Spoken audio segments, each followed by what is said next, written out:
Hi, everybody. I am excited for today. Let's bring that light down because it's a little bright, don't you think? Um, so we have a new artist today. I'm so excited. Hudson Bernard is here. I'm totally just elated to have a new country band and just have some fun. So we're gonna bring him on. Let's see.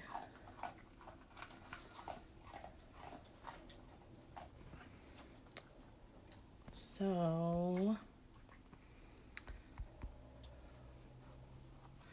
Houston, what type of device are you on? Because it's not letting me add you. You might have to request. There we go. Gotcha.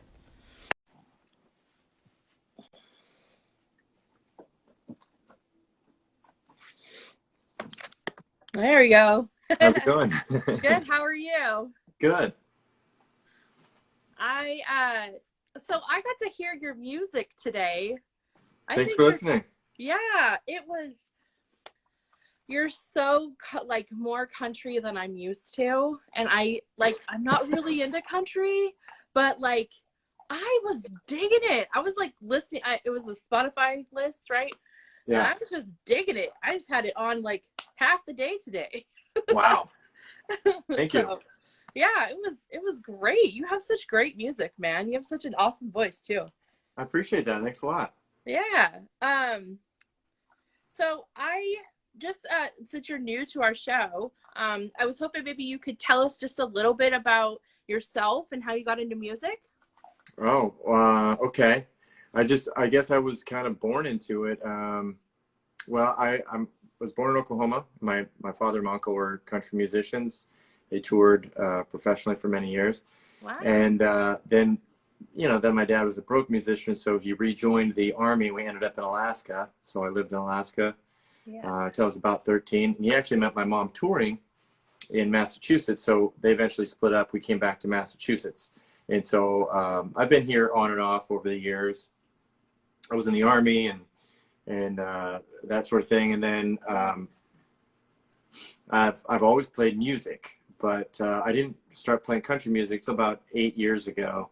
And I was like, oh, I should have been doing this whole time. This is natural. This, it's my family was doing this, and I didn't really grow up with my father, so I wasn't really around it. Not a lot, I wasn't completely encompassed. But my uncle lived in Nashville till he passed away in 2004. But Reba recorded one of his songs, and he was the one that was really in country music in Nashville for his whole life. But 3 albums and a couple singles, and I have management now, and I'm just, I've got a ton of music. I can't wait to record. Yeah. Isn't that always the way? There's always like a backlog. Well, it definitely this past 12 months, because that's, had a lot of time on my hands and just been writing like crazy. And that's great. Once the snowball starts rolling, it's like you should start going and like, oh, I'm going to write again. I'm going to write with this person. Or I'm going to keep writing and writing and writing. Yeah. Did you do any sort of like challenges for yourself? I know some musicians were doing some challenges and they were like, write one a day, or, each day they picked a theme and had to write one about that or something like that. No, those are great exercises to do. I guess I was going for quality over quantity, and I just really put my heart and soul into each song. And I would say 95% of the songs, I want to record them. I feel that behind them. There's a couple where, didn't really hit the mark. Yeah, right. But no, I didn't do any challenges except just try to stay sane and busy. I'm used to being very busy. I run, the music business. I run the band. It's a business. Yeah. I do events and that sort of thing. And then I also run a mobile massage company in Boston, a business I started around the same time I started doing music to supplement my income. And they both kind of took off. So it kept me really busy. And this past year, after COVID, I was just like, everything just kind of stopped. Yeah. And it was just like, oh, okay. And I kind of chilled for a few months. And then I was like, well, I'm used to being busy. I gotta get started with this again. So I just started getting into the writing and the music and doing live streams weekly and that sort of thing. So is that how you kind of kept, you know, with music stopping, is that kind of how you kept like sane, I guess the word would be? Everybody kind of uses the word insane or whatever, just because it was something that, like, you know, I went insane having to be inside or something like that. Like it seemed like most musicians were kind of itching to do something musical. And so I was just curious if it was something that you kept yourself doing. Yeah, for sure. I definitely kept, at first I was doing live streams every single day. Oh, because I was just like, you know, I was just like, I knew that some of my, the community that follows my music, I knew that they needed some sort of an outlet, and I did too. And so we did that for a while, and then it just got to be kind of a lot for me. So then I trickled down to like a couple times a week, and then it was just like, okay, once a week. But then the show, I turned it into a show called Music Mondays with Hudson Bernard, and now the show is getting syndicated through like 43 different cable access stations, and we're growing with that. And another station offered me to do my own like late night type of interview and performance show. So starting to move into that. That's really amazing. Congratulations. Thanks. So it's staying busy. You know? Yeah. I did the same thing. I was like, okay, COVID's hitting and I can't go to shows. So I did the same thing. I did them every single day, like 6 times a week. Yeah. And then also like I just got bombarded with musicians of like, I want to play. Hey. You know? Yeah. And so I did that until August, and then August I was just like, I can't do this anymore. Like, this is crazy, because I had a full-time job too. Oh yeah. And, what's your full-time job? Reception. I was just a receptionist, but Did you do that from home? No, I was in the office. Oh wow. Yeah. So we were considered essential because it's insurance. So we were considered essential, but yeah. So then I ended up going to like 3 times a week, and then I did the same thing. I went to like 1 time a week. I was like, it's a lot. It's a lot. And then you're like, okay, how can I do this different from yesterday? Yeah. Yeah. Exactly. And well, good for me. Like, the good thing for me was that I had different artists on, but like still it was just a lot to keep up on, and trying to like, you know, promo everybody and like all this. It was too much to keep up with, along with, you know, life and work. And I was just like, I love this, but it's too much. You got to know your limits for sure. Yeah. For sure. Yeah. I didn't know them in the beginning, and I was just like, because I was doing it in person at first. And so once like February hit, I started doing them like before it was cool to do it. I started doing them on Instagram, and then it just like blew up into this whole thing when COVID hit, and I was just like, oh well, guess I'm doing it now. Yeah. Then practice.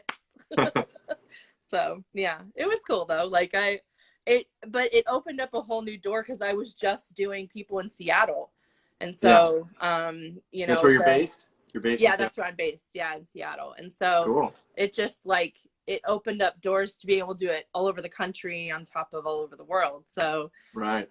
You know, it was a good thing in the end. For sure. I love Seattle. I've been to Seattle in forever. Is there a decent country music scene there?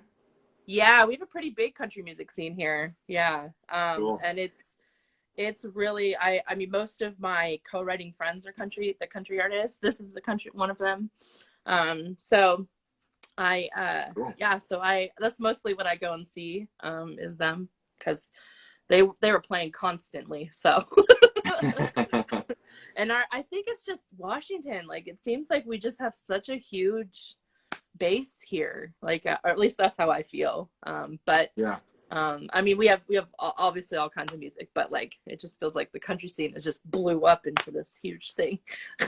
Yeah, I think especially the last 10 years, it's, you know, all the, around New England here, a lot of the rock bands kind of like, well, let's play country music because I can get paying gigs doing that now. Yeah. You know, a lot of people did that.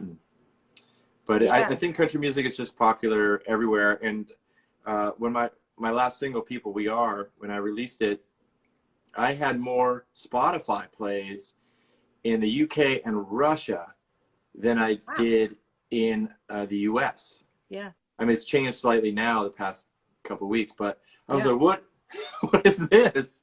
That's crazy. Yeah. Yeah. So I've had so many like Canadian country artists too. It's just I think I've had 4, which doesn't seem like a lot, but for me from out of country it was a lot. I was like, all of a sudden I had 1, and then they were just like coming out of the woodwork. And then we had a couple in the UK, and I was just like, this is crazy. Like, it's just blown up. Yeah, there are country music scenes everywhere, and of course each scene is like their own kind of style and their own kind of vibe. Like the UK vibe is really interesting. Some of the really skilled and the great writers and the great performers that I've seen, at least online, I was like, wow, this is really, really good. But it's very different, you know? Yeah. I noticed that as well. They're just kind of each country kind of has their own vibe. Is that the word? Yeah, I think vibes their own thing. Yeah.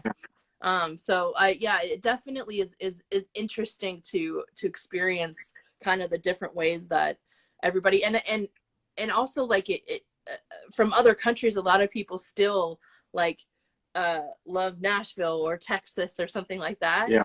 And so it's like so I found that really interesting too, that I thought maybe it would be something in their own country, but still it's just, I need to go to Nashville or I need to go to Texas. They're like, oh, okay. Yeah, I mean, well, it's easier. Like, what's great about the U.S., and I was listening to a really awesome podcast with Bruce Springsteen last night, and he made a really good point about how, I mean, it's obvious, right? Like, people from all over the world, this is the only country that there's such a large group of everybody on the planet that comes here, and all the great stuff on the planet is here. You know what I mean? And there's freedom to explore that and to become successful if you work hard and smart enough and you find your audience and that sort of thing. All different styles of music. And that's what's really amazing about, I think, our country is to be able to do that. And then, of course, being a very capitalistic society, we're able to really, and just the level of talent and all talent, musically speaking, in America, it's just easy to market that to other countries anyway, because we're already doing that with McDonald's and whatever. But it's also just like, it's really good. And a lot of music originated here, like, I mean, just come from the African American community especially. Right, for sure. But it's a great country we live in. I love it here. And I'm blessed to be able to play some music. I would have to agree with all of that. I think it's really amazing that we can have so much diversity and have just a place where everybody feels like they can play, and that's ultimately the end goal, right? Totally. And I feel like is especially with artists, they well, I've experienced, and I've done a lot of different styles, and I've traveled playing different styles of music in Europe and Canada and stuff. It's just, I find that artists, they don't see race. They see a human being, and they go, I like this, I like that, I don't care. Like, and that's what's really awesome. And I feel like things that divide us are not really what's in our heart as human beings and as Americans. And so we get caught up and we're like, you're left, you're right. And it's like, no. I'm human. And, maybe I'm American even, but I'm human, and I respect what you're doing. I like what you're doing. And, kindness goes a long way. And that goes on, on all spectrums of political spectrums. Like, being kind, like that's the first. That's the first thing. And I think artists like that's really just being a human is being kind. Like, just in itself, like, just that's what being a human is, and I feel like that's how I feel it is. I feel like that's the basis of it, you know, that you should just be kind to one another. And, you know, I know that not all of us, not 100% of the time can't be, you know, you get on the road and somebody makes you angry or something, you know, like we've all been there, but, you know, sure. Especially here in Seattle. But yeah, you know, I feel like that's just like, that's the kind of the basis of where it is. But, you know, with music, I think, you know, the great thing about music, and no matter where you're at or what type of music you're doing, it stretches across all, even if it's country or, you know, whatever, it stretches across all languages. It stretches across all barriers. And, you know, I feel like that's just, you know, that's it's important to always keep an open mind. You know, that when I hear people say, oh, I like everything but country. It's like, well, you haven't heard enough country then, because there's such a wide spectrum of country styles, and there's just so much. And it's like saying the same thing about any other genre. How do you know that? How do you know that? And it's funny because I used to say that too. And then I was like, I like everything but country. I won't listen to country.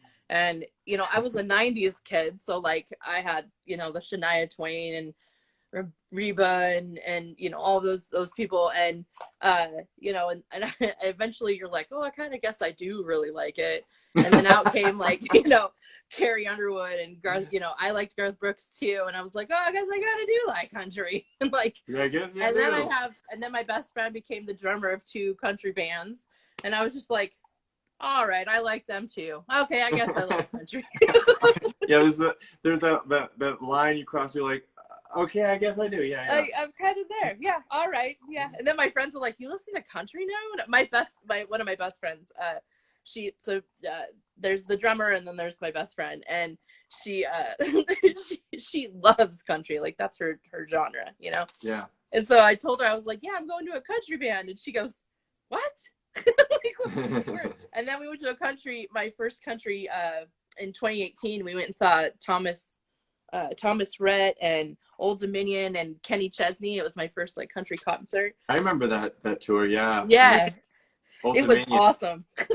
We did a couple shows with Old Dominion back in 2015. It was right as they were just about to launch. And it was just, they were really cool, and they gave great advice, and we hung out and all that. But they were so generous with the time, but you can just see like they were just so talented, and they had been polishing their skills for 10 years. You know, they all had #1 hits with other artists before. And they got turned down by all the labels twice, you know, and then they just blew up, and deservedly, because like they do this pop country thing, but there's a way, in my opinion, this is my opinion, there's a way to do a pop country thing where it's like it kind of feels bandwagony, and you're like doing these things and you're not feeling anything. There's nothing original. The lyrics aren't that interesting. Not that I'm the best lyricist, but just watching, you know, and learning from but Old Dominion, like they do a pop thing. I like the rock stuff better personally. But they do the pop thing, and their lyrics and their ideas, they're so clever. They're so interesting. They're like, you haven't heard it being done before. And so they're just undeniable. You know? I kind of feel like that's what country is now. Like everybody has their own, whether it's local or, you know, like Old Dominion, you know, famous or whatever, however you want to say, you know, it's everybody, I feel like in country has just kind of blown up and had their own kind of sound and their own kind of thing. And you know who it is, you know, and, but I think everybody's been able to, at least in the last, we had like 4 years that I've been listening to it kind of religiously. I just feel like it's gotten so much more better to be able to just be easy listening, and you can put it on like your music. I just had it on the back most of the day, or, you know, that kind of thing. Whereas before it was like, you kind of had to like really, you know, I also was listening to it for trying to get a feel of who you were and things. So it was different, but you know, I just feel like music or country music has kind of changed into that pop category a little bit. The newer kind of country. You know? Pop is not a bad thing. It's, you know, pop means popular, and it's more, you know, it's easier to digest for more people. Yeah. You know, and that maybe because there's a lot of, you know, themes that are super similar. There's a lot of, with pop music, it's a lot more positive. Yeah. The reason I didn't like a lot of country music growing up it was because it was just like, oh God, crying again, and this, like, it's so sad. I can't even deal. Like, yeah, I'm not mature enough to understand this, or whatever. Right. Or I don't want to feel these super deep emotions. Yeah. So that's what's good about pop music, is you can just enjoy it. Yeah. And like, you know, driving down the road, you're like da da da, and a lot of pop country is like that, and that's cool. Yeah. But there's also like some really deep stuff. I mean, speaking of Old Dominion, like, they have great stuff. Like, Some People Do. That's, I mean, that song. Yeah, it's amazing. Like, yeah, the video I too. think, but that's the cool thing about them is that, well, I think the cool thing, you know, especially with a lot of country artists now, they're able to do that kind of, you know, rocky, you know, upbeat music, and then come back down to that more popular, or I guess in the 90s, more popular kind of emotional country where it's like a story and, you know, all those kind of things. And I feel like I've always been more poppy kind of person, you know. I grew up in the boy band era and all of that stuff. So like, who's your favorite boy band? Hanson. Oh, from Tulsa, Oklahoma. Tulsa, my home Oklahoma. state. Yeah. They're my favorite. I drove from Seattle to Nashville. Yeah, and I stopped to see them in Tulsa, Oklahoma. It was amazing. You know, it's funny. It's great that they were able to get success with their that one song. Yeah. But I mean, there's a lot of artists that have the one hit. There's just so much more to them. Oh, you know. Yeah. So I'm glad they got a career after that. They deserved it. Yeah. They're such. I don't think a lot of people, because of that song, a lot of people never gave them, you know, enough credit. You know, and so I could go on forever about them, but I also don't think they're a boy band. I think they're an actual band. Well, they were just they were boys at the time. Yeah, they were it was in that era. Yeah. So, but yeah, I mean, it's, you know, it's kind of interesting that, you know, I was kind of stuck to that pop, and I think now, you know, on radio and stuff, there is more of that pop, and I kind of generally kind of go to that. But you know, with Old Dominion, it being able to shift the, you know, your moods. I mean, it's interesting. Like most albums now, you can feel it go up and down, which I think is awesome because it keeps you interested and it keeps you kind of on your toes of what's going to be next for them, and not them specifically, but like artists in general, you know. So I don't know. I think it's cool. I think country music has kind of evolved a little bit, and it's sure. And the bar is raised. It's like my buddy and I we're talking about. He's a writer and he's been doing it a long time. But he's like, in Nashville, it's like they're like writers on steroids. He was a good analogy. I'm like, yeah, because it's just like they just really work at the system, the way it's done in Nashville. They call it a 10-year town. Yeah, you're right. From what I hear, that it's just everybody's kind of grinds all the time with it. Yeah. Oh, I got 3 rights today. And yeah. Like, that's awesome.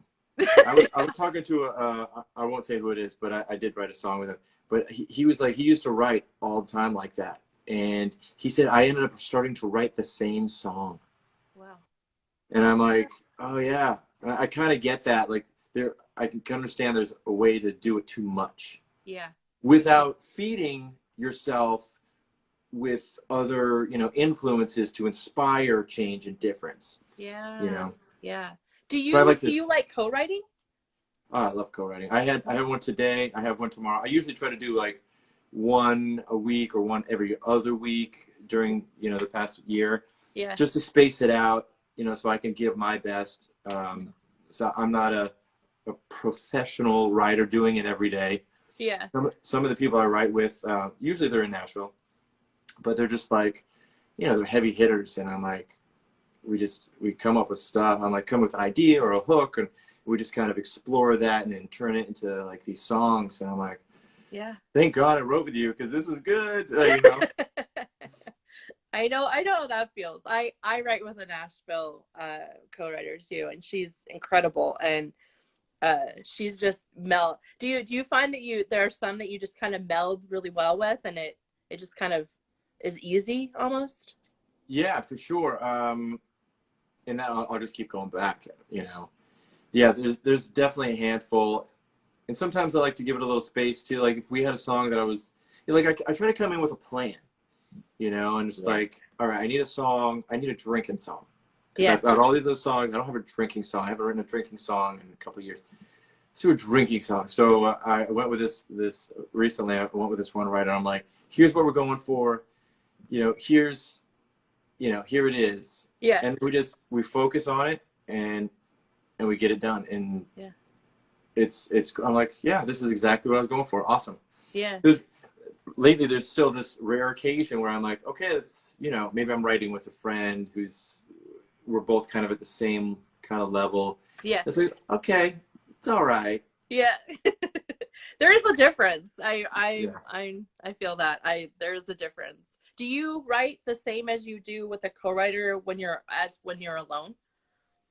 I find that I've been learning a lot more because a lot of my time has, you know, I'm not sitting there writing every day like these people. If I focused on one thing, one art, I'm sure I would excel at it if I was doing that, but I just haven't. So what I found is when I write by myself, I come up with some stuff I like, but it's not 100%. And so bringing in a co-writer, it's like, oh, I see what you're trying to do here. Have you tried this? You know, or whatever. And that's just so much better. And I like it when there's like 3 people, so we all bring something to the table. Yeah.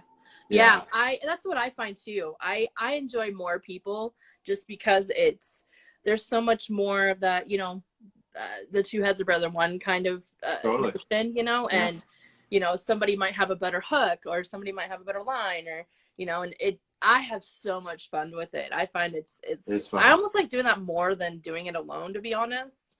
But you know. Well, like I was saying, like if I had put more time into it, I'm sure I'd be better. And so I have actually learned quite a bit, like little tricks, like writing backwards.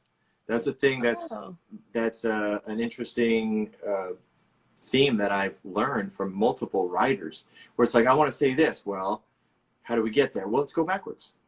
I'm like, all right. And so that kind of idea has been working. Yeah. Yeah.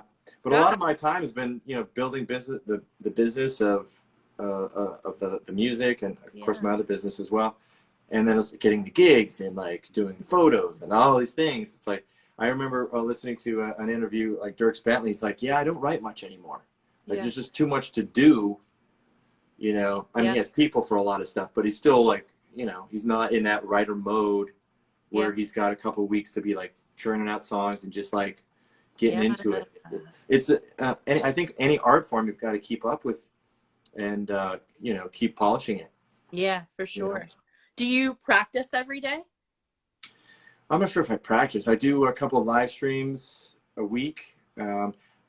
I just love picking up the guitar, so I'm not sure I'd call it practicing, but I do have a couple of shows coming up, so I'm gonna have to actually practice. I've changed my tuning on my guitar. Like I've been playing instead of E, I've been playing E flat. So I've got to go through, you know, 100 something songs or whatever I'm going to do for the set list.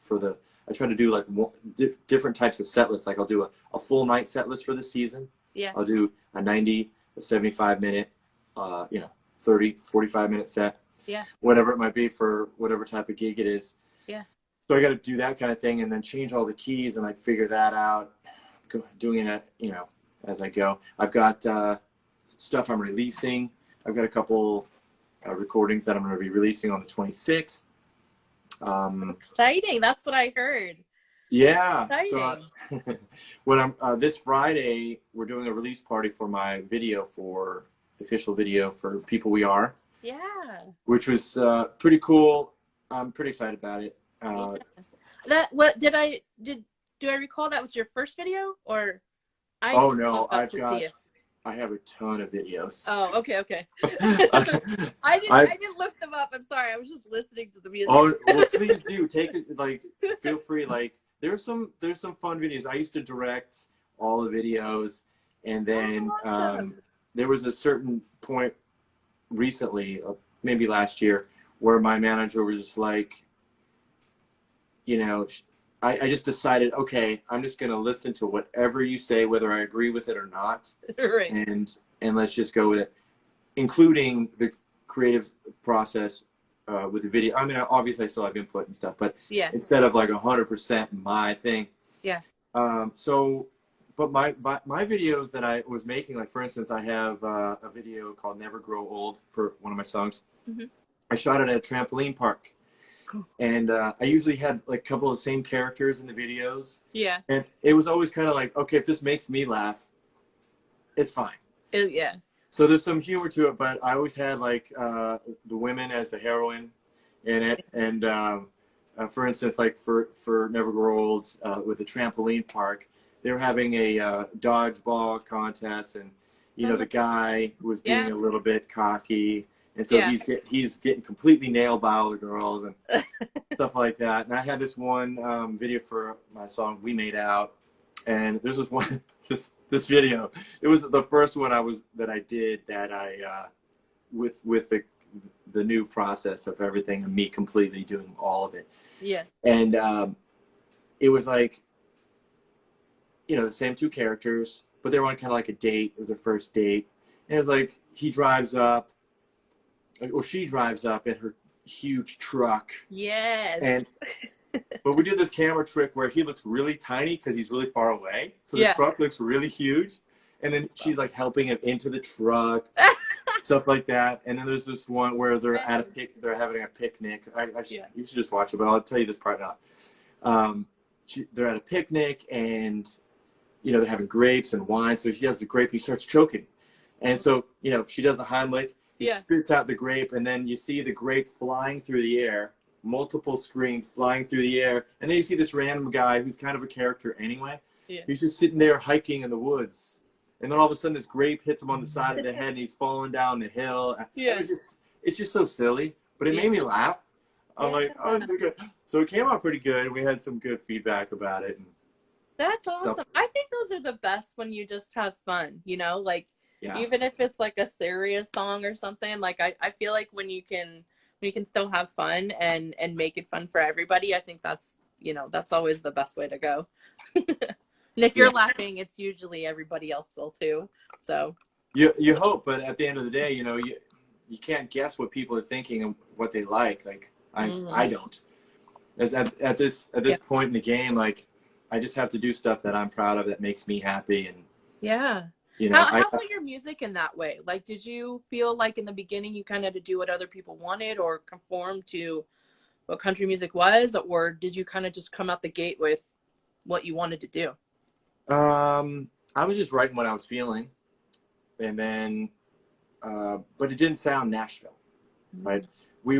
What happened a couple of years ago was that there were a couple labels that were interested, and they're like, we like him, we like this, blah blah blah, but it doesn't sound Nashville. It doesn't have any Nashville recordings. So I'm like, well, that was the whole point. I didn't want to sound Nashville because, you know, everyone goes down there and they sound cookie cutter. They use the same musicians, Yeah. That was my mindset. And I'm like, and there's some truth to that, of course. But so we're like, I'm like, all right. So this is when I listened to my manager. I'm like, all right, I'll go down there. We'll record some songs. Some songs I wrote. Like we were a recorded "People We Are," who's written by who wrote Cole Taylor and Kim Penns wrote that. Cole Taylor wrote a bunch of hits for Kenny Chesney and Luke Bryan and everybody. Yeah. So we did one of his songs. Jason Aldean too, I think, right? Jason Aldean, yeah. Yeah. So we did one of his songs, and I didn't even think of it until, like, it didn't really hit me how great that song was until, like, we decided to start releasing it. I was like, this is a really good song. Like, I had it in the can, but I was doing other stuff, so it didn't really click. And then all the other recordings sounded great, and then we recorded it really quick. It was actually cheaper for me. Wow. It was mentally easier, so I could instead of taking care of, you know, my band and everybody and doing that whole thing that I always do when I do stuff. It was just like, you come down, you sing. The producer's going to handle everything. Wow. You do one job. And I think because of that, the recordings were better. Like the whole experience was better. I'm like, okay. And maybe you guys were right. Yeah, I see. That's why everybody does it. Yeah, all right, I get it. All right, yeah, in my face. But not to say that it's not good to you know, do your own thing for sure. It's just it wasn't where it needed to be, you know. And so I'm pretty happy with how it turned out, and I'm hoping to record some new songs. I mean, I'm just so happy with all of these songs. I have like 17 songs that I'm just like, oh. Wow. You know, that's so, but to be able to have, you know, that many songs and really, you know, feel strongly enough to let them out, you know, and to want to record them, that says a lot though, because some people are like, oh, I wrote, sorry. Oh, I thought I was going to sneeze. I, you know, I feel like, you know, most people just like write and they're like, oh, I don't know about this one, or I don't know about that one. But then, you know, to have so many songs, are you going to put out like a full length album full album with them? I honestly, like, I'm still funding everything myself. I think singles is still the way to go. I know how that feels. I think singles is the way to go. Or maybe EP, and I don't know. Yeah. Like, I'm doing 2 songs because I've been sitting on these songs for forever, and I'm like, I'm not going to push them to radio. I mean, that's the whole thing. Like, you, especially independently, like, you're spending money on a radio promoter and like all these things, and like if you're going to do radio tours, then you're like traveling, and I mean, it's a whole thing. It adds up quick. Oh yeah, it does. For sure. Yeah. So I just want to, you know, be able to release music and share what I wrote, you know, my art with other people, and do it in a way that hopefully I recoup a little bit. Yeah. You know? Yeah, that's always the hope. Yeah. Gosh, I don't know why you gotta go all of a sudden. Do you know, kind of once everything kind of goes back, do you know kind of where you want to, like the place you want to go perform first? Like really, like a big venue or something like that? Like, do you have a kind of a, I can't wait. I have a home venue that I've been playing for since 2013, 14. It's my home spot, Loretta's Last Call in Boston. And actually, I've been doing acoustic duos next door, and we live stream into it. But it's not like, I mean, I'm sure you've got, you know, a local country venue that's packed to the hilt and people are having a good old time. I mean, it's like, it's a honky tonk. I mean, it's Boston, but there's a lot of country fans here. I mean, Zach Brown sells out Fenway Park, which is right next door, 3 nights in a row, and Kenny Chesney, Gillette Stand, like, there's country fans. It's New England. There's country people all over, everywhere. Which you wouldn't really think in that part of town, you know, or in that part of the country. Like, I feel, or part of the U.S. I think people feel that way, but I think the reality is that there aren't.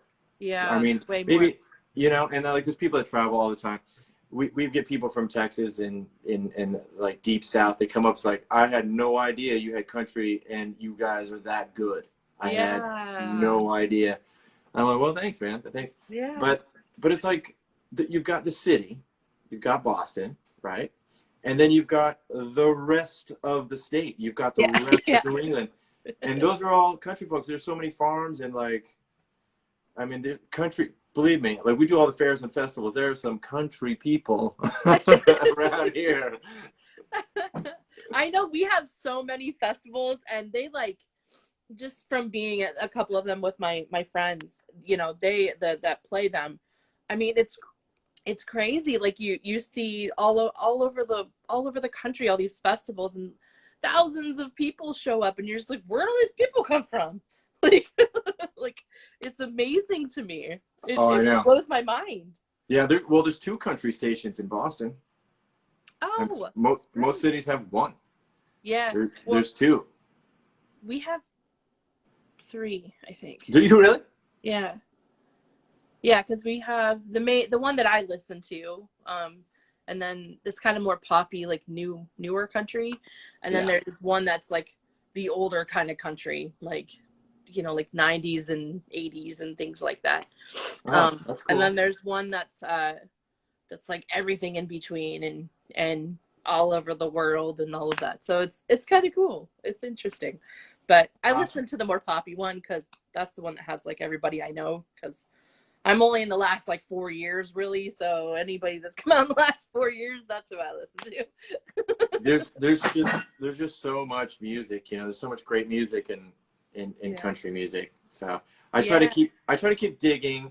Like I have a hard time listening to country radio these days, personally.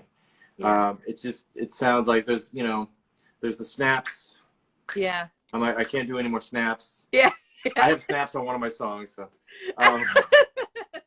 Old Dominion though, they'll do snaps and they'll do like weird kind of funky claps. Like yeah, I love it though. I mean, when I saw them in concert, I was pretty impressed. Old Dominion, there's no joke about those guys. I think my favorite song for Kenny Chesney, and I was like, should they be the main person? You know, like I was just like, I thought Kenny Chesney was gonna be great, and I went for Thomas Rhett, really, if I'm being completely honest, but he was like the first one to play, and then Old Dominion, and then and really honestly I only knew like 2 of their songs, and so I was like, I don't really know who these, I know this song, you know, like and then Kenny Chesney, I knew like the ones that are pretty popular, but he wasn't as great as I was expecting, and so I was just like, man, I want to go back to Old Dominion and Thomas Rhett. Can we just have the whole show be them? Like, like I was so disappointed. You know, well, Kenny Chesney did one of the Old Dominion songs, "Save It for a Rainy Day." Oh, I haven't heard that. That was probably 2016, 17. And then I think one of my favorite songs by Old Dominion is "Can't Get You," and that's a song they've had for a while. It's one of their rock songs. Ah, okay. Yeah, I like the rock stuff. And that, I remember when I opened up for them back in 2015, they were playing at a Royale in Boston, and they were sound checking with that song. And it was like the subwoofers and like the kick. I was just like, oh my God. I love these guys. I know, it was just like, this is a new experience for me. I didn't love country this much. But who was your influences, speaking of which? Like, who kind of influences you as like a musician and your music? It's, I get that question periodically, and I honestly, I just don't know how to answer that and be thorough. Yeah. Because it's just, it comes from so many different places, and it could be, when I write a specific or a particular song, like what did I listen to that day, or what am I feeling that, it's hard. Yeah. But I like stuff that rocks. Like, that's my thing. So like songs like "People We Are" and American Dream is definitely a throwback feel for like Bruce Springsteen, Mellencamp type of vibe. Yes, that's what I was going to ask you about that, because I was totally feeling like Bruce Springsteen. I was like, this is what's up. And I loved Bruce growing up, but I didn't delve that deep. Like, it was very surface, like, hooky songs, whatever. But past 4 or 5 years, I really delved deep. I read his book. I was listening to his podcast. And it's like, he's answered so many questions for me as a performer and a musician, as just a human, that I'm like, oh, this guy, he's a master. Yeah. He's a master. He's a master human. He knows the human psyche. Like, he's a master artist. He thinks about longevity. He's taught me about so many things that I'm just like, oh my God, I didn't know I needed to know that. Now I know. Yeah, yeah. And it's just the thought process. And I was in such a rush in the beginning when I started to play country music, because I wanted to be successful. I wanted to, do the thing. Yeah. It's like, it's not about that. It's about the journey.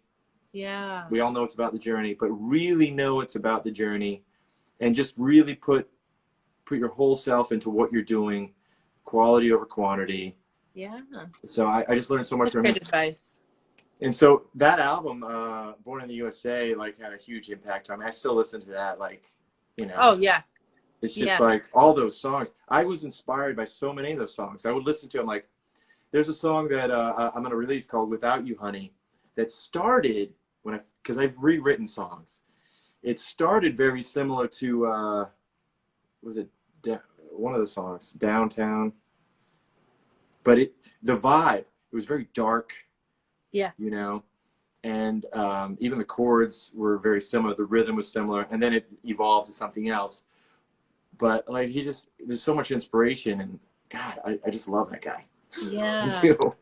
I think everybody from that kind of genre, though, you know, like John Mellencamp and, you know, all the really greats from that kind of 80s and 90s era, I believe, to me, honestly, they've all just been so like able to really nail down what it is to be an artist, you know, and to really, I think, teach all of us in this kind of generation of artists of, you know, what it means to be an artist, and not just put out music because it's there you've got to have heart in it, and you've got to have, you know, your kind of soul in it.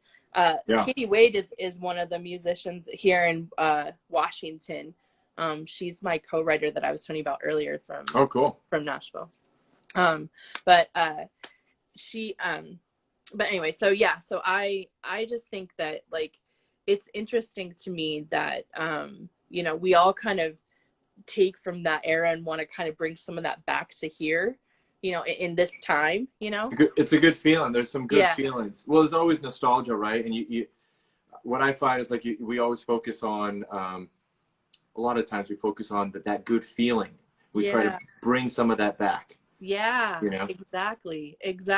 But I think with him in particular, and I think John Mellencamp too, you know, he had like Jack and Diane, and you know, all those really great songs, and like that are classics. You're like, oh yeah, the ones that you're just like, you turn it up on the radio, you know. Yeah, they just hit it right. It's so authentic and honest and raw. Yeah, it's like that good. I think good songs just stand the test of time. For sure. Yeah. And I think, as you know, as local artists, that's kind of why I wanted to do this kind of thing, was because I feel like, you know, you guys have that as well. There's these songs that could just stick out, and you know, for you, I think American Dream is one of them personally. For me, like that one, it's on my playlist already, you know, like it's there. You know, so you know, it's one of those things where I feel like you guys have that same quality, and you're able to you know, really be that great and be that amazing, and have the test of time with everybody else, but in just a more personable way, I think, you know, because you're able to connect with the audience a little bit easier than, say, you know, Bruce Springsteen. He doesn't get mobbed, you know. It's good. I've learned you know, you grow as time goes on if you're searching for it. And what I've learned is, like, I watched the Ken Burns documentary on country music. I didn't see it. Oh, you need to watch that. I'm sorry. Okay. But if you're going to be searching, I mean, you can just love the pop country music and just enjoy it. There's nothing wrong with that, in my opinion. But if you want, like, it really just opens so many doors for me. It's amazing.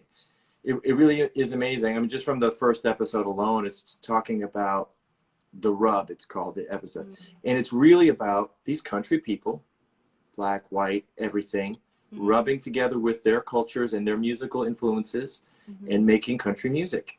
Yeah. Did you know that the banjo is actually from Africa? What? Really? No? Yeah. The banjo's from Africa. Wow. There's so much. Yeah. Country is not a white music. Yeah. It's not. Incredible. Country music is country music. Yeah. And there's a lot of country people.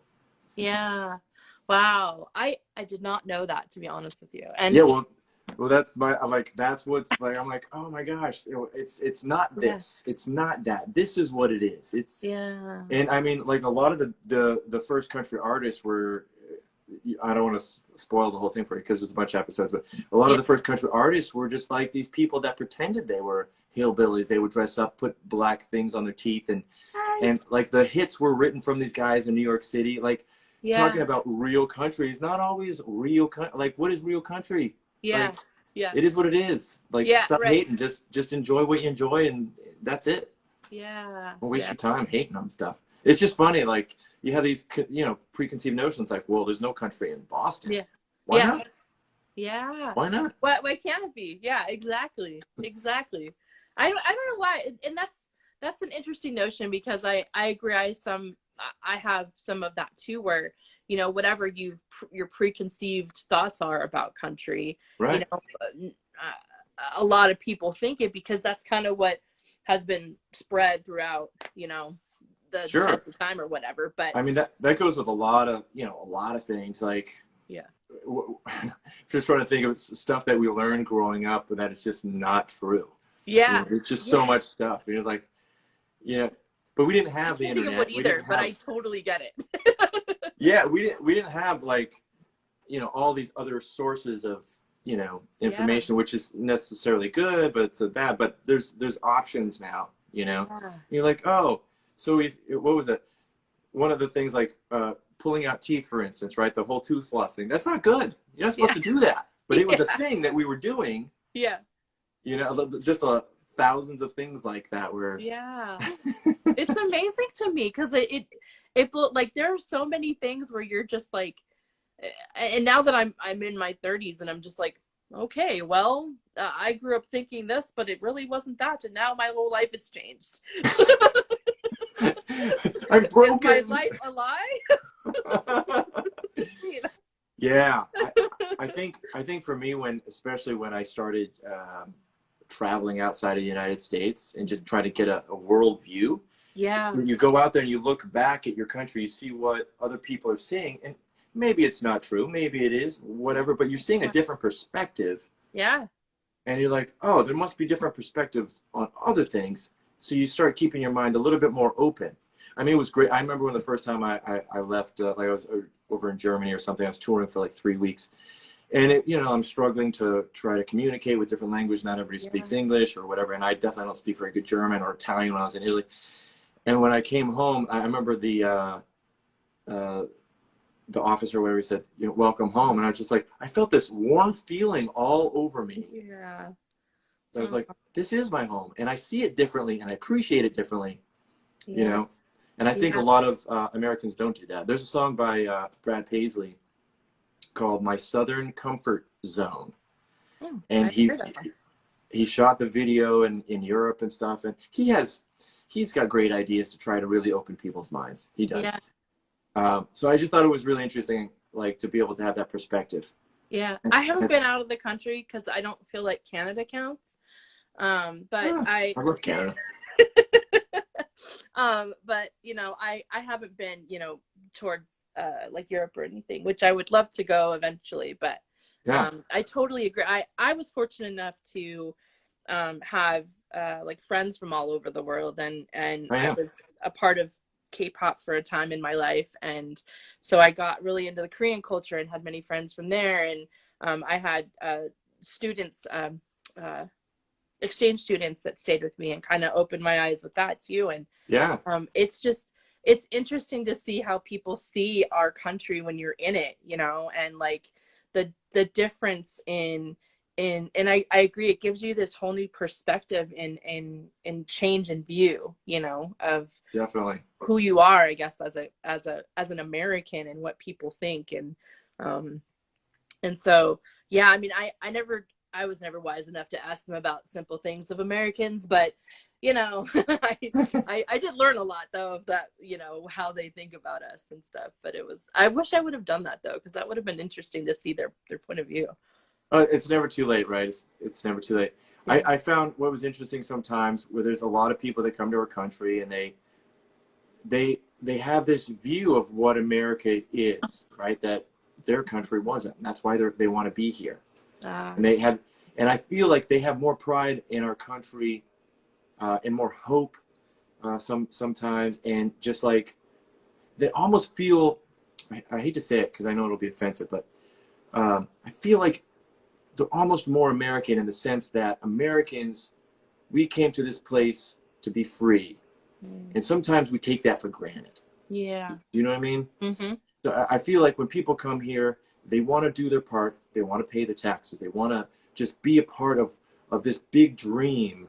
Yeah. You know? Yeah. And it's like they have so much hope and so much pride and passion that and I've seen it, and I'm just like, that's not what I saw from Chuck down the street. Like, this is different. This is something to really move you.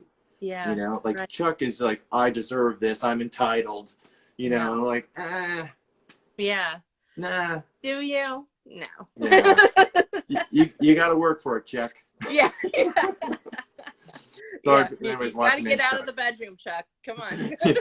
Yeah, you got to get off the internet for a few minutes. Yeah. No. I agree. I mean, you know, it's interesting because, you know, especially with, you know, the different genres of music kind of changing and melding into each other now, you know, where you have Sure. like rap and country or, you know, whatever. Like it's I feel like, you know, people from other countries are just kind of changing how music is seen because they've put their own kind of flavor into it. And it's, For sure. you know, I imagine it's gonna just evolve and be something amazing. Keep going, you know, as we go forward. It'll just be amazing to see how it goes. For sure. Everyone deserves, you know, to be heard, in my opinion. I mean, especially if they're pushing positivity. I think that's, of course, you know, I think that's the way to go. Number one. Yeah. Anytime you're putting negative out there, I don't know. It's not helpful. Yeah.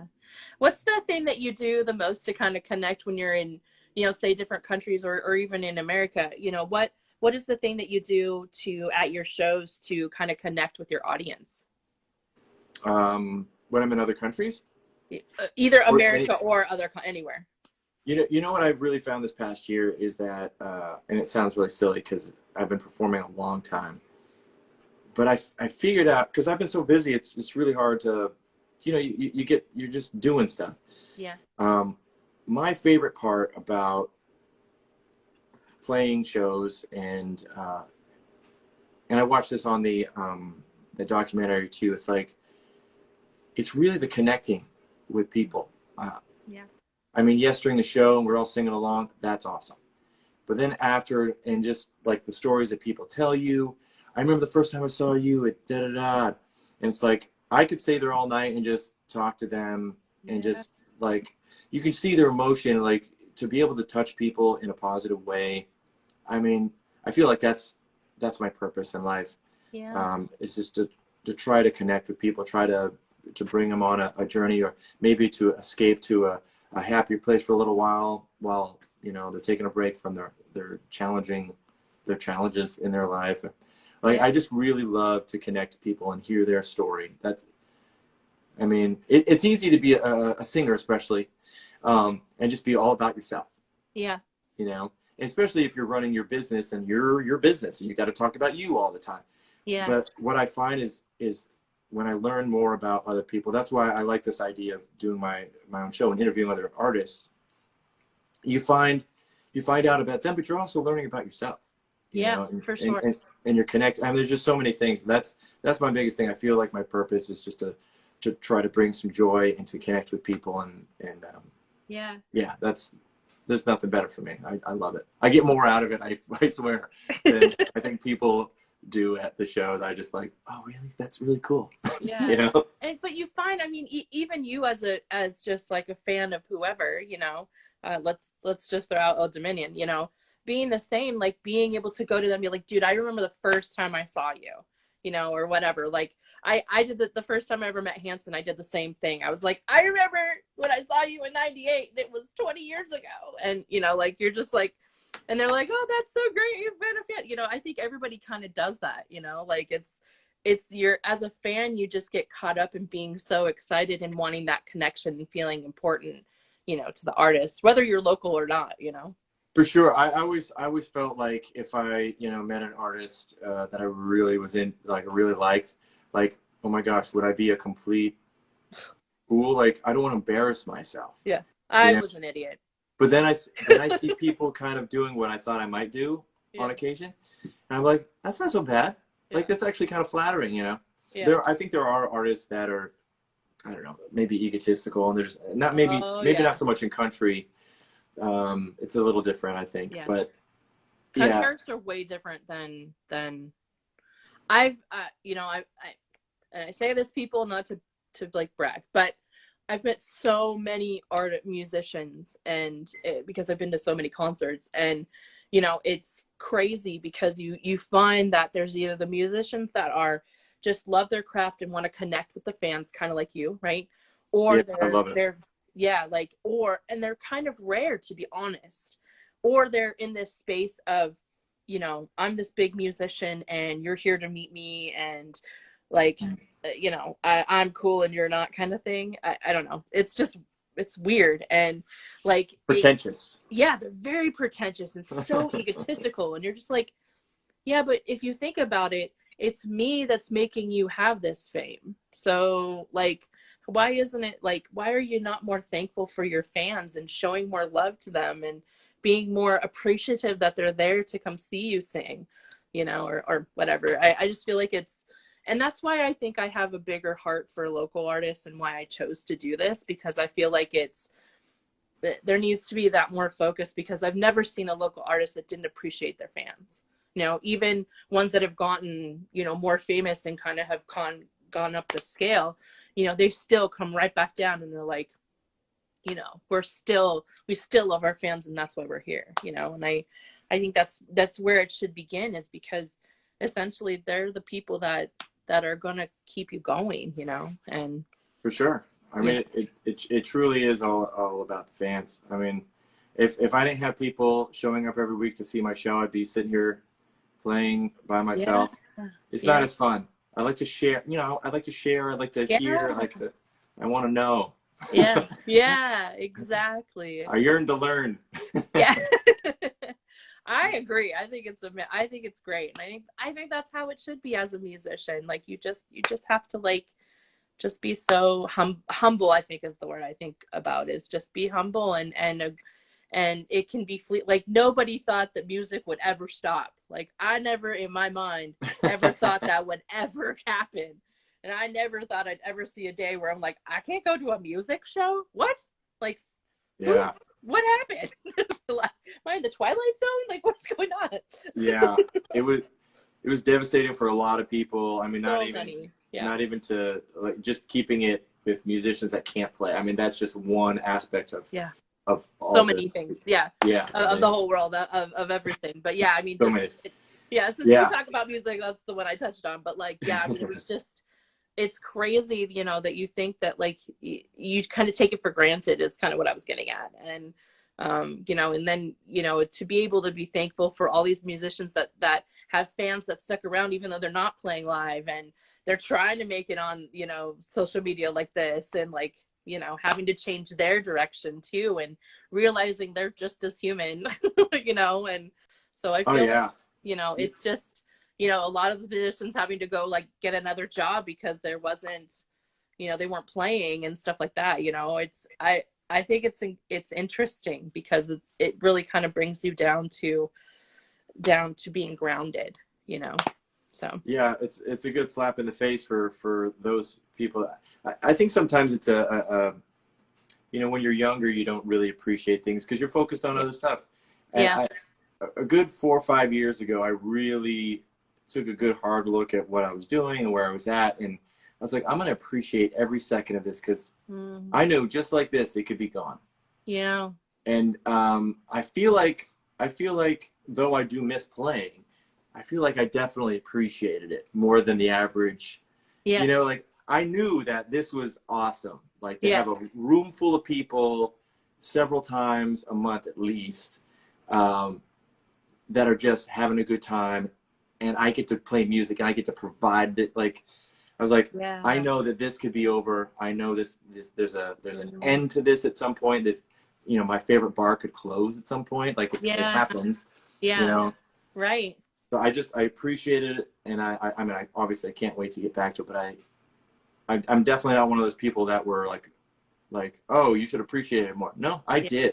I did appreciate it. I'm not saying everybody. Oh, no, like I'm not. I'm just, for sure. Because you know, 6 years ago I didn't.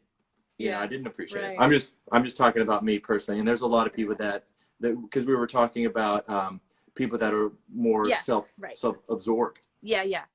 And so I don't think you're that way at all. Like if I'm being honest, like I don't feel like you have that gene in you anywhere. I've had my day. I was young once too. I've been singing a long time. You know, I've been performing a long time, and you know, for a lot of performers, they perform because they don't know how otherwise to socially connect with people. Yeah, right. So when you perform, you're like, look at me, and then you start getting a lot of attention. It can easily go to your head if you're not, if somebody doesn't prepare you for that. Even if they do, it's but at a certain point, you're like, oh, these people are getting attention too, and then you get jealous of that, and then you're like mature from that area. Like there's a process for a lot of people. A lot of people pretend to be humble, for sure, because it's the name of the game. That's the name of the game. But I think truly being humble, it's like you see other artists, you support them. You're like, that's cool. Yeah. And you got to humble yourself all the time, I think. Constantly. Yeah. If you're getting attention, if you're getting praise, and this is the thing, same, because I'm a massage therapist too, and I'm medically certified, been doing it a while. Yeah. You get people that'll say like, that's the best massage I ever had in my life. Like you get that all the time. Yeah. But if you let it go to your head, then you start saying things like this one therapist I knew was like, yeah, I healed them. Like, oh, like they got a God complex or something. It's like, you just really got to stay grounded. You got to slap yourself in the face. You got to have people around you that sometimes slap you in the face with this stuff. Because it's easy to get there. And you just really got to, I think what also really humbles you is just really focusing on appreciating all of it. Yeah. Every day. Yeah. Yeah. Well, did you want to play some? I know we've been talking for like ever. I figure people probably want to hear some music at some point. I can do a song. I have my guitar. You want to do one? Just one? At least? I can do one, yeah, for sure. Let me grab a pick here. Whatever one you'd like to do. Well, I should probably do my single. It might be. and I'd be happy to do I was giving you the option. I mean, I'd be happy to do an unreleased song as well, if you wanted to hear one. Sure, of course. Let me see here. So yeah, People We Are.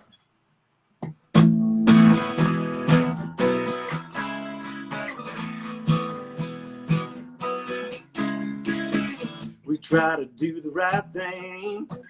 I think maybe someday it'll come back around.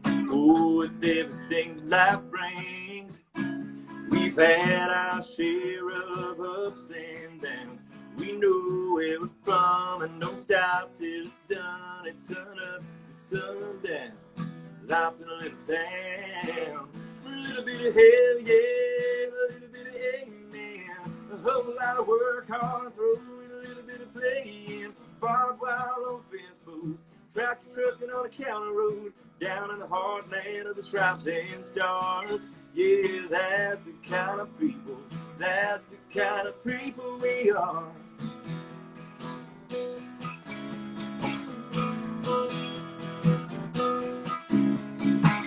Get a piece of mind on a piece of land. If you can't pay cash, you don't need that. We'll look you in the eye and shake your hand. You can bet it's a solid as a sound contract. For a little bit of hell, yeah, and a little bit of amen. A whole lot of work hard and throw in a little bit of playing. The barbed wire on fence posts, tractor trucking on a county road, down in the heartland of the stripes and stars. Yeah, that's the kind of people, that's the kind of people we are.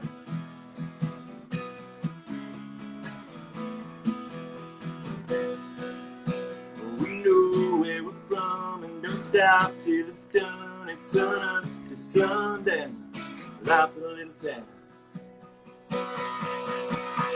We're a little bit of hell, yeah, a little bit of amen. A whole lot of work hard and throw in a little bit of playing. The barbed wire on fence posts, tractor trucking on the county road, down in the heartland of the stripes and stars. Yeah, that's the kind of people, that's the kind of people, that's the kind of people, that's the kind of people we are.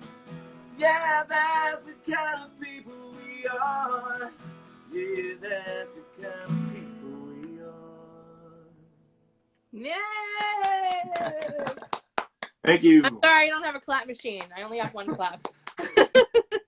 Good enough. Man, that's such a good song. It's such a good groove. I love that song a lot. I like American Dream, but that one's a good one too, you know? Thanks. Yeah, that's I'm so glad I recorded that. Cole Taylor and Kim Pence wrote that one. Yeah. That's Yeah. such a great song. How did you get hooked up with that song?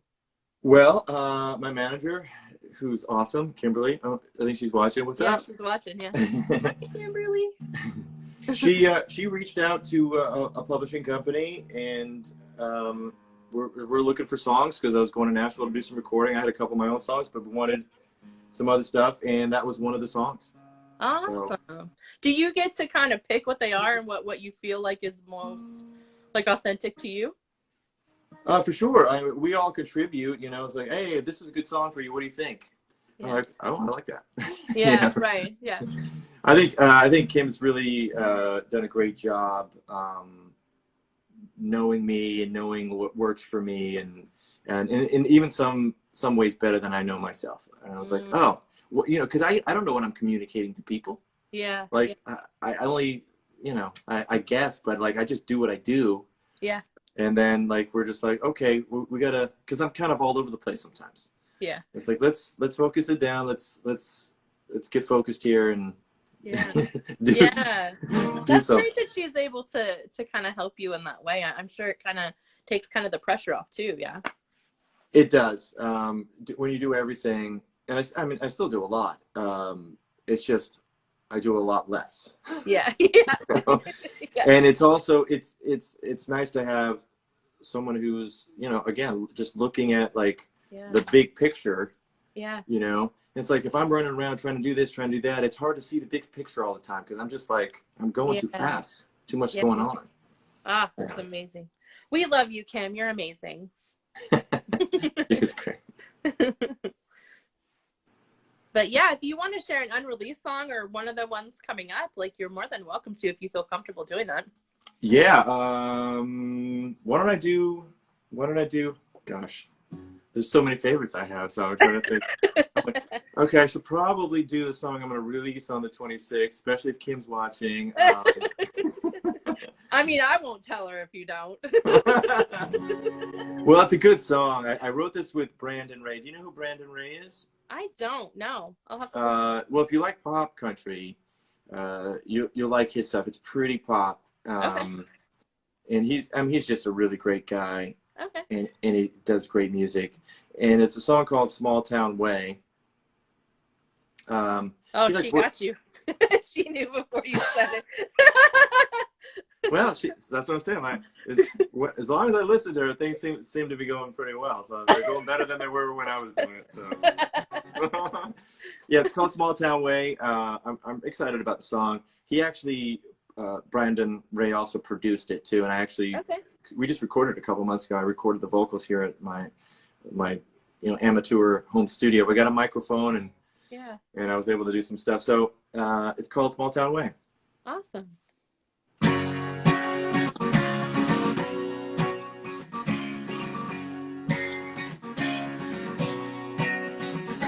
Well, I got an old beat-up 6-string Gibson, and I play down at the Crowbar twice a week for anyone who'll listen.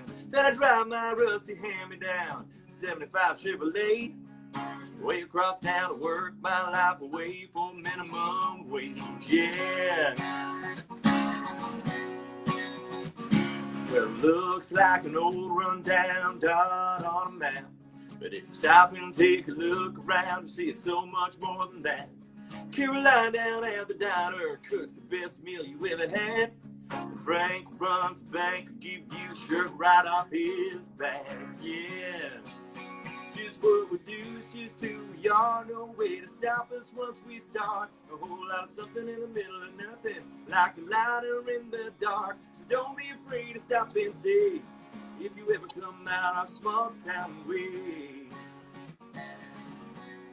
Our small town way. Well, there's a church pew or a bar stool if you need a place to land. All you gotta do is reach out if you need a helping hand.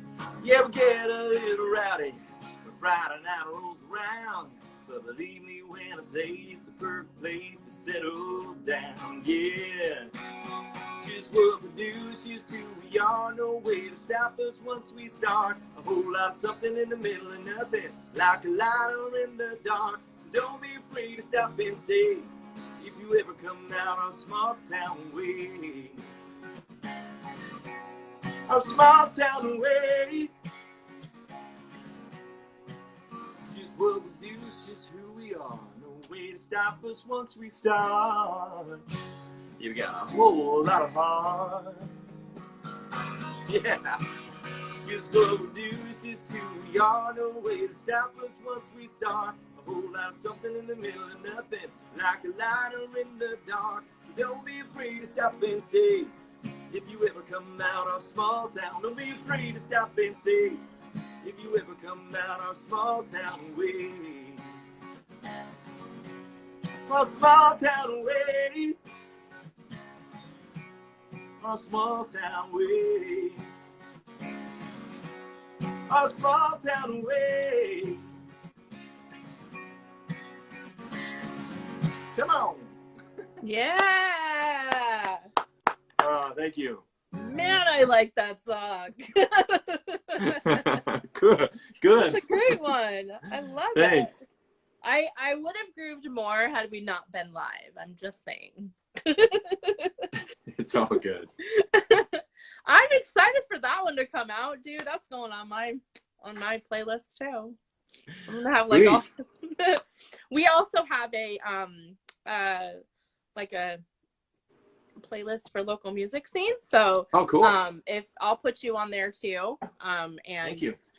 It's everybody I've interviewed, and so I just put like one or two songs to kind of give everybody kind of an idea of who everybody is, and so I'll put you on there as well. And I just kind of want to do like a special shout out to Zach Moss, man. He's like making everybody follow us and sharing to people, and Zach, I love it, man. Zach Moss is the man. He's a great guy. I've known him for a little while. I met him on TikTok, and wow, okay. He's such a generous, awesome human being. Yeah, it's a pleasure to know him. What's up, Zach? Good yeah, hi Zach. Thank you for sharing and for just being awesome, because you're just doing a great job. But I wanted to thank you for coming on, and thanks we went way over time, so I'm apologizing for that. we just kept talking. I was like, this is a good conversation. I know, I love it. So I mean, you are more than welcome to come back anytime and share your music anytime. And I just loved having you on, and you're so awesome and so great. And I'm glad I got introduced to you, because you're just amazing.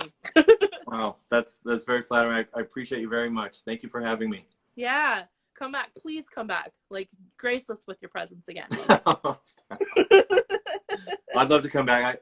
When the new songs come out, we'll be making the rounds, and I hope to jump on here as well.